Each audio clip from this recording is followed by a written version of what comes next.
मी Riyan the रियाज kitchen मराठीमध्ये तुमचं पुन्हा एकदा मनापासून खूप खूप स्वागत आहे. सर्व कसे आहेत? आय होप सर्व मस्त मजेत आनंदी असाल. सध्याला सर्वांकडे उन्हाळा जाणवायला लागलेला आहे आणि उन्हाळ्यामध्ये आपण असे बरेच थंड पदार्थ खातो. तर आज मी अगदी घरी मावा कुल्फी कशी बनवायची ते तुमच्यासोबत रेसिपी शेअर करणार आहे, म्हणून व्हिडिओ न स्किप करता कंटिन्यू बघत राहा. आणि हो, सर्वात महत्त्वाचं खास की आज आपण अगदी कमीत कमी गॅसचा वापर करून अगदी 20 ते 25 मिनिटात मावा कुल्फी कशी बनवायची ते पाहणार आहोत, म्हणून व्हिडिओ न स्किप करता कंटिन्यू बघत राहा. सर्वप्रथम मी तर गॅस ऑन करून जाडबुडाची कढई ठेवलेली आहे. कढईमध्ये आपल्याला जवळपास अर्धा कप पाणी ॲड करायचं आहे.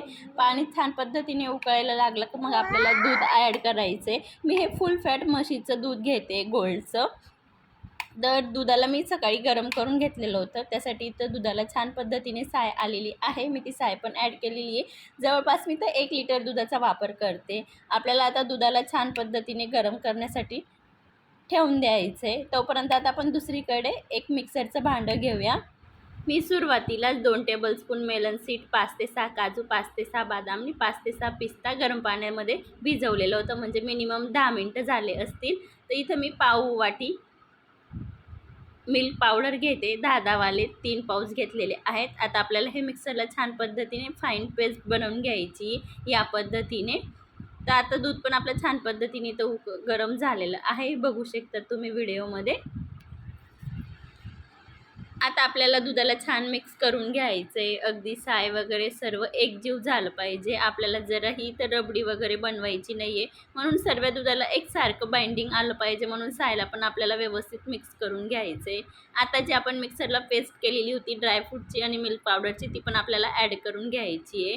दूध जास्त प्रमाणात गरम असल्यामुळे आपण जी पेस्ट ॲड करतो ते पटक्यात मिक्स करायचं आहे, नाही तर गाठी होऊ शकतात. आणि मी ही प्रोसिजर अगदी लो फ्लेमलाच करते. बघू शकतात आपण पेस्ट ॲड करताच दुधाला छान घट्टपणा यायला लागला आहे. आपण अगदी 5 मिनटं पण झाले नसतील तरी पण आपलं खूप छान पद्धतीने दूध घट्ट व्हायला सुरुवात झालेली आहे. याच्यात आपण पेस्ट ॲड केलेली आहे म्हणून खूप लवकर दूध गाढ होतं. अगदी आपल्याला गॅस वगैरे जास्त लागत नाही आणि टाईम पण खूप कमी लागतो. मी आता जे दुधाचं आहे ते दुसऱ्या गॅसवर ठेवते आणि आता आपण परत आपल्याला एक कढई किंवा पॅन घेऊन घ्यायचा आहे. त्याच्यामध्ये इथं मी जेवढी मिल्क पावडर घेतलेली तेवढीच पाववाटी इथं मी साखर घेते.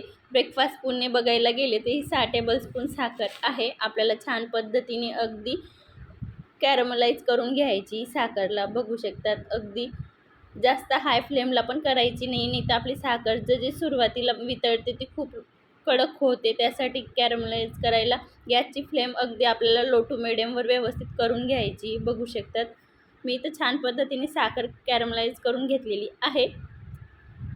आता आपण गॅसची फ्लेम बंद करून देऊया आणि दूध आपल्याला व्यवस्थित मिक्स करून घ्यायचं आहे. दुधाला सारखं मिक्स केलं की वरची साय पण दुधात छान पद्धतीने मिक्स होते आणि एकसारखंपणा येतो दुधाला घट्ट व्हायला. तर आता आपण व्यवस्थित मिक्स करून स्पून साईडला काढून घेऊया. दूध पण गरम आहे आणि आपलं साखर कॅरमलाइज केलेलं आहे ते पण गरम आहे. आता आपल्याला दुधामध्ये ॲड करून घ्यायचं आहे. याच्याने आपली मावा कुल्फीला नॅचरल कलर येतो. जरा ह्या आपण फूड कलर वगैरे वापरायची गरज पडत नाही आणि टेस्ट पण खूप छान येतो. आणि म्हणजे नेहमीची कुल्फीपेक्षा या पद्धतीने साखर कॅरमलाइज करून टाकली तर खूप छान पद्धतीने टेस्ट पण आणि कलर पण नॅचरल येतो. हे टाकल्याने आपल्याला पटापट मिक्स करायचं आहे दुधामध्ये. याच्या गाठी होतात तर आपल्याला एकसारखं अगदी 5 मिनिट व्यवस्थित मिक्स करत राहायचं आहे. जे आपले साखर आहे कॅरमलाइज करून ॲड केलेली ती छान पद्धतीने दुधामध्ये मिक्स झाली पाहिजे.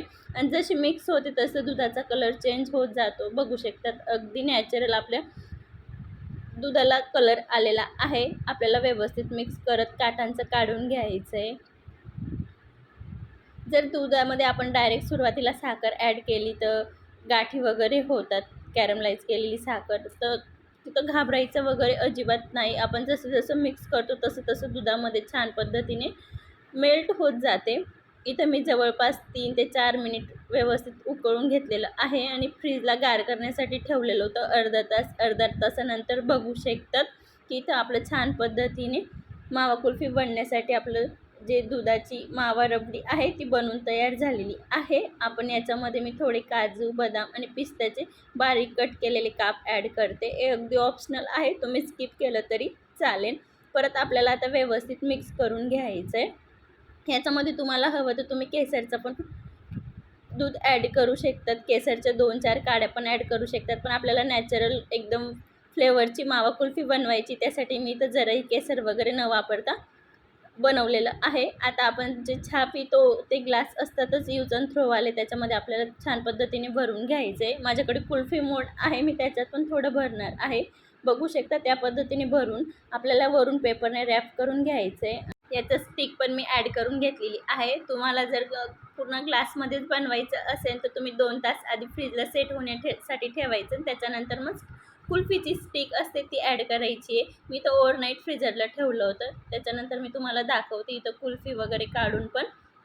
तर मी सुरुवातीला तुम्हाला ग्लासमधून दाखवते. भरपूर जणांकडे कुल्फी मोल्ड नसेल तर तुम्ही या पद्धतीने अगदी ग्लासमध्ये, वाटीमध्ये, तुमच्याकडे असेल नसेल त्या भांड्यामध्ये तुम्ही ही कुल्फी बनवू शकतात आणि अगदी ग्लासमध्ये पण खूप छान पद्धतीने बनते. जे आपण रोज पाणी पितो त्या ग्लासांमध्ये पण खूप छान बनते. बघू शकतात इथं मी तुम्हाला जे आपले चहाचे ग्लास होते त्याच्यामधून काढून दाखवलेली आहे. अगदी खूप छान पद्धतीने इझी निघालेली आहे आणि हे चहाचे ग्लास सगळ्यांकडे अवेलेबल असतात आणि कुठंही इझी भेटून जातात. बघू शकता तिथं आपली मावा कुल्फी बनवून तयार झालेली आहे. रेसिपी कशी वाटली कमेंटमध्ये नक्की सांगा. व्हिडिओ आवडला असेल तर जास्तीत जास्त लोकांना शेअर करा आणि पुढची रेसिपी तुम्हाला काय बघायला आवडेल ते पण कमेंटमध्ये नक्की सांगा. अशाच एक छानशा रेसिपीसोबत भेटूया. तोपर्यंत मस्त खा, स्वस्त राहा, सर्वात महत्त्वाचं आनंदी राहा. पुन्हा भेटूया. तोपर्यंत धन्यवाद.